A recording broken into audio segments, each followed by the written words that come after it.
اس وقت میں مٹیاری میں ہوں اور میرے ساتھ اس وقت جو ہے نا مفتی اعظم صاحب اور سائیں جو ہے نا تاج محمد سمرو صاحب میرے ساتھ ہیں. یہ میرے پاس مٹیاری یہاں پر ولیج اللہ بخش جنڈانی خسو میں آئے اور سر ہمارے پاس آئے. ہم بلوچستان گئے تھے یہاں سے کراچی سے ہم جو ہے نا گوادر سے تربت، اس کے بعد جو ہے نا پنجگور، بسیما اور وہاں وندر سے ہوتے ہوئے ہم رات کو واپسی پہنچے.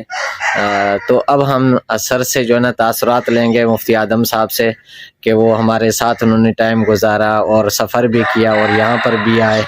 تو الحمدللہ خیریت سے ہم پہنچیں اور یہ آگے اپنی منزل تک پہنچیں گے. مزید تاثرات ہم مفتی اعظم صاحب سے لیتے ہیں. جی سر. الحمدللہ ہمارا اچھا ٹور رہا. ہم یہ بے راستے کنڈ ملیر اور ماڑا اور پشکان میں سمندر کا سیر کیا کشتیوں میں. الحمدللہ بڑا مزہ آیا. پھر واپسی میں بسیما سے ہوتے ہوئے ہم خزدار کے راستے سے رات کو وڈ میں رہے. سر آپ کو مٹیاری کا یہاں کا موسم کیسے یہاں محسوس تو ہوا؟ الحمدللہ جنت نظیر ہے. باغات ہیں، باغیچے، چمن، بہت اچھا گاؤں، زبردست.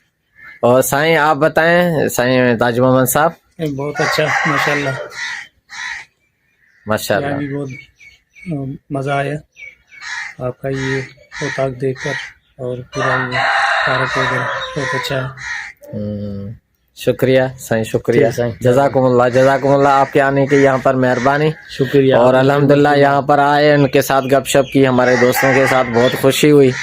اور آپ میں سے بھی جو بھی ہمارے ناظرین دیکھ رہے ہیں وہ بھی اگر مٹیاری آنا چاہیں تو ان کو ہم ویلکم کہیں گے. مٹیاری حیدرآباد جب بھی اب آئیں ویلکم.